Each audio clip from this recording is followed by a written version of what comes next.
What do you want me to say? You want me to lie to you? You want me to comfort you? Are you looking for answers? Why did you disappear? That's what I get asked all the time. But nobody ever asks you when you're on top how you're doing. Well, so many people tell you you were there for them. Where were they for you?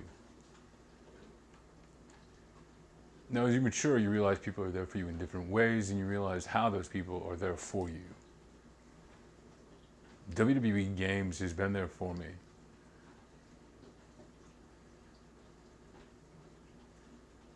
And to be honest with you, I've not been there for them. I want to make content, man. Who does? Look at all these young cats. They're doing so much better. But just because you do something better doesn't mean you're doing it the right way. It doesn't mean it could be done better, and it doesn't mean that those legends that were in the business, the same way we hated, well, my generation on YouTube, hated legends taking spots from people that deserved it, but I have to start asking myself, look at Edge, look at Beth Phoenix, look at the legends that come back, and look at how much work they're willing to put in versus the people that are sitting there and complaining and whining. The same people that aren't challenging themselves, that aren't getting any better, that are content with being at the bottom of the barrel. Well, scapegoating something else that even if it was fixed, it would not give them what they truly wanted. Now, see, when I left it all behind. I started looking out for other people, and I don't fault myself for that.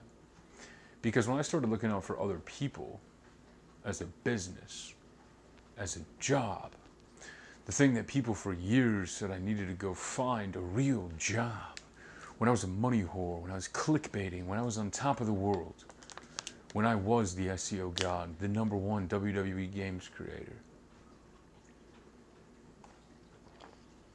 When you're on top, you don't necessarily lose focus, because I never did. I've always known what it takes to be successful. The guys that stepped up, Dank, Brandon, Pulse, New Legacy, they're fantastic. I love them. But that's not the kind of content I want to make. See, when I was the unhappiest, we were just making content, and I was talking about my dad in the hospital back then. That was 10 years ago, and guess what? 10 years later, he's in the hospital. Because no fault of his own, he had toes amputated because the rehab overpushed him. We should be suing the hospital, but we're not. At least not yet. When you finally follow through with a plan, and people don't get to see that hard work and that effort, they only get to see what looks like failure, they're easy to pile on and remember what used to be and what you're capable of. But when those opportunities are there for you to be given them, to show them, those are harder to come by. But see, that's where we get lost. That's where we're focused on the wrong part of ourselves. See, when that opportunity is not there, you need to go out and make your own. I always told people that. The last couple of years, when it looks like I've been the most unhappiest, I found myself, was I unhappy with the level of money I was making or the lack of channel success? Absolutely. I'm not going to deny it.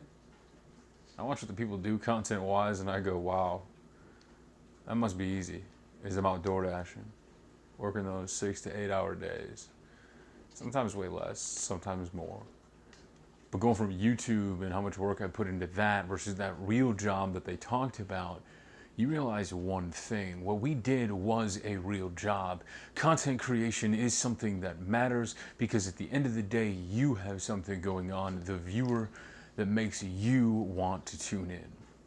So I'm no longer going to assume what you want content-wise, and I'm no longer going to sit around and try to preach my word.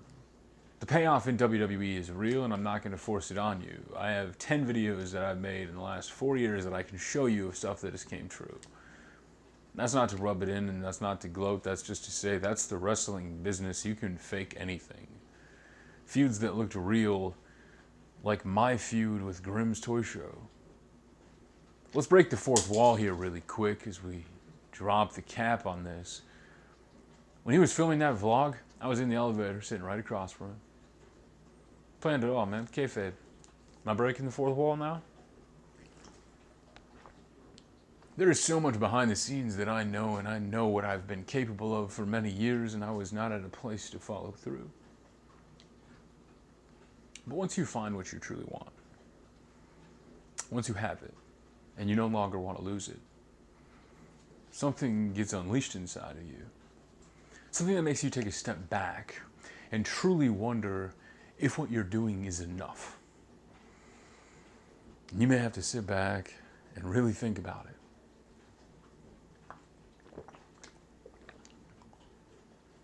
And realize it's not.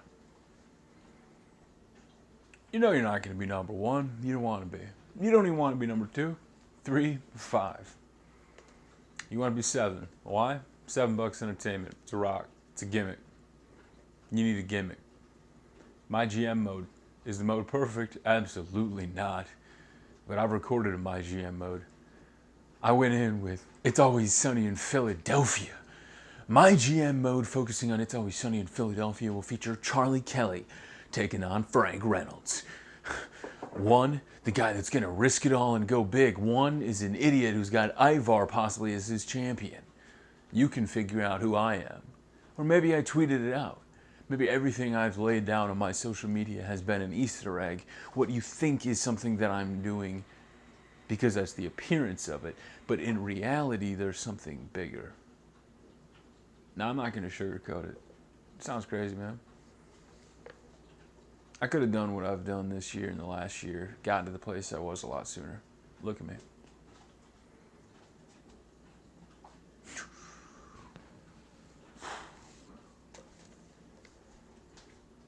But sometimes you need the right motivation. And the right motivation is this game. It's friends like Cornell Gunter and It's My Yard who just enjoy playing it again. Although it keeps blue screening of Death Thing for me, which really sucks. But here's what I can promise you, if you've made it this far in the video. I hope you can truly see why I'm back. I hope you can see the passion and the dedication for the message we're going to spread, because we're not just playing WWE video games. I will be talking occasionally about yoga, fitness, eating healthy. Hell, I'll probably do those fake eating challenges where we play 2K22 and the loser has to eat this. And in reality, it's going to be something healthy that I want to eat, and it's going to appear like I'm faking it, but I'm not. Because that healthy stuff just makes me feel better. Because when I was 500 pounds getting Pizza Hut sponsorships, I realized I can't really eat gluten, dairy, and I lied to the people. It wasn't clickbait, it wasn't money whoring, because I was their demographic. Every ad campaign that I've taken, think about that for a second. Pretty sure every campaign that I've taken, took it for a reason. Either believed in it, tried it and enjoyed it, thought it could be shared, whether I kept using it or not. Thought the idea was cool, the utilization, something so simple as a business marketing degree that I failed in because I left because my dad was in the hospital when my YouTube career started. That was my motivation to become number one. That's why I put in 10, 12, 14, 16-hour days. That's why I recorded for hours on end before trips and had 2 weeks worth of videos done ahead of time. Now WWE 2K22's come out and I've posted 3 videos because I'm in no rush. And you shouldn't be either. For everybody that's made it this far and you've told me my content helped you at some point in your life, thank you. For everybody that has watched my content and gotten through something, whether it was laughing on a stream, whether it was a motivational piece you needed for your life, realize I've said my entire life we get one life, we need to make the most of it, and I haven't been living up to that. What we do on YouTube is entertainment. What football players do is entertainment. Why are football players paid so much? I started to feel guilty how much I was making because of how easy the work was. But the work wasn't easy. It was mentally taxing, and we all know that now. Then you DoorDash and you feel what it truly was like for those people that were watching your content. You got their point of view. I'm gonna tell you one thing right now. I'm not the same. Tell you who I was. That's why I call myself Eric Emmanuel. Because deep down, there is so much I've learned. It took way too long to get to this point. My entire story revolves around the fact that I didn't realize my entire life I had sciatica. That's the punchline. There's no diet, there's no meal plan, there's no this, there's no that, there's no... This happened for a while. At the end of the day, I had sciatica.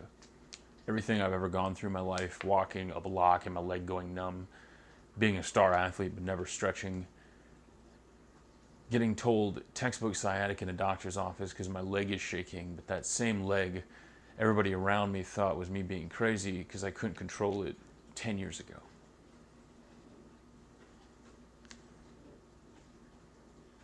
I am so thankful for this last 10 years. Because if it wasn't for YouTube, if it wasn't for my rise to the top, if it wasn't for my descent down and failure, I would not have gotten the diagnosis I did. Even though I was already on the path, every step of the way there was a hiccup, there was a plateau. Because deep down I always knew there was something I was looking for, an answer I was trying to find, and I found it. My entire life I got told yoga was bad, that yoga's for insert whatever word you want to use. But when do I feel the best now? When I do yoga. I'm no longer ashamed of the things I love and the things that keep me going, and you shouldn't either. If you want to nerd out playing WWE video games, let's do it.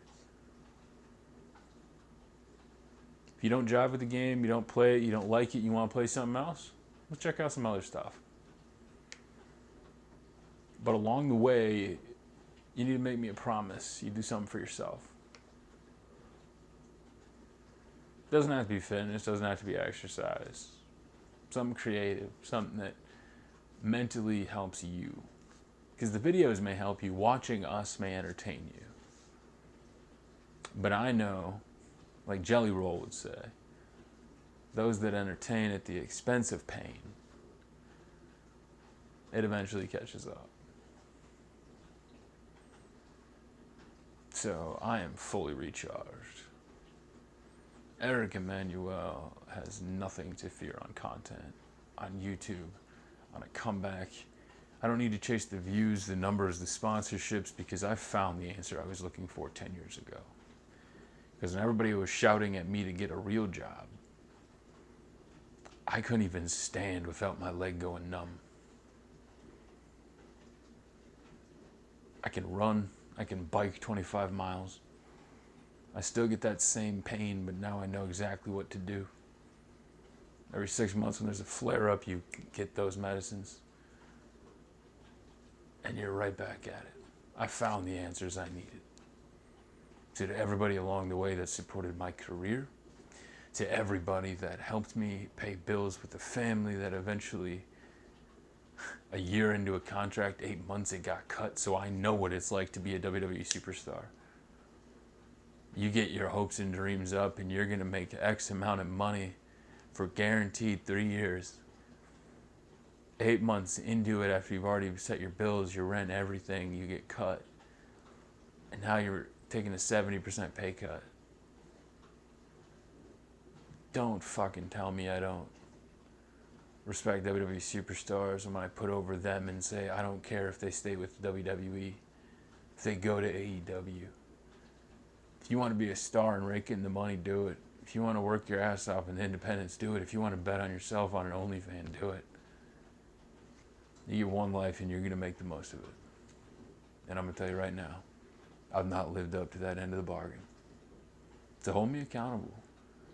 But just know I'm also going to hold you accountable. Because if you're a fan of me, wouldn't we want to be fans of each other longer? Why promote you the food item from McDonald's that's going to get you in the doctor's office? Why promote you something you don't need? Why not connect with you and talk with you? Make you laugh. And if a sponsorship comes along that helps me pay a bill, a family member, catches taxes, I may do it. But no, people matter and numbers don't. At some point, numbers take over the focus. The people are always the goal. There's a bag over there that says "you care," and it's cheesy as hell, but there's a phrase I've said more in the last year than I think I ever have in my life, and it's "I appreciate you." Little moments. Something you're already going to do, but somebody does for you, I appreciate you. You took time out of your day to do it for me. Stone Cold Steve Austin, I get where that character came from. Give me a beer, hell yeah. You could have done anything, what? You chose to help me, what? That's a real friend, what? So watch my content, but help yourself. Don't just applaud me for what I've done. Do something for yourself. Maybe it's not my journey. Maybe you need to focus on school. Maybe you need to focus on rehab. Maybe you're in a hospital needing to get better. Maybe you're like my dad and you're stranded in a rehab and you got nothing.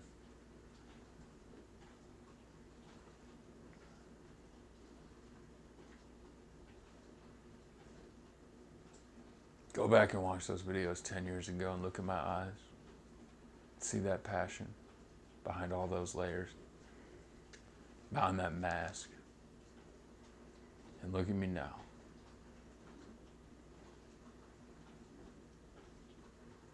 And honestly tell me,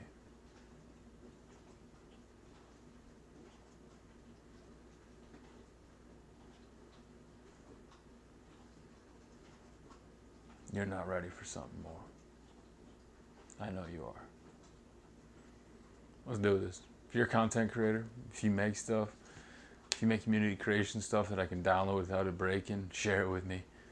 I want to do showcase shows. I want to show off the community. Even if I only get a couple thousand views a video, I can help you. I can use this power for good, what little influence we have.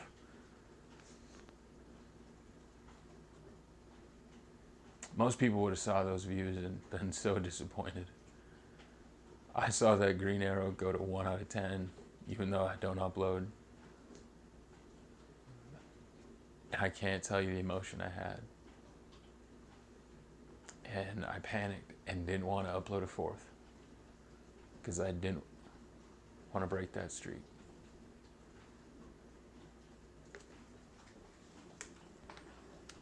And the video cut off. That's the story of my career. Reset it. Actually, no. We're good. Yeah, I lied to you, you cried to me. I ride for you, you ride for me. To be the man that you wanted, yeah, I tried to be. All I wanted was you to say that you proud of me. Yeah, this be my letter of apology. We be going back and forth, should be comedy. I know a lot of times you be getting tired of me, but honestly, I can see myself without you, babe. Yeah,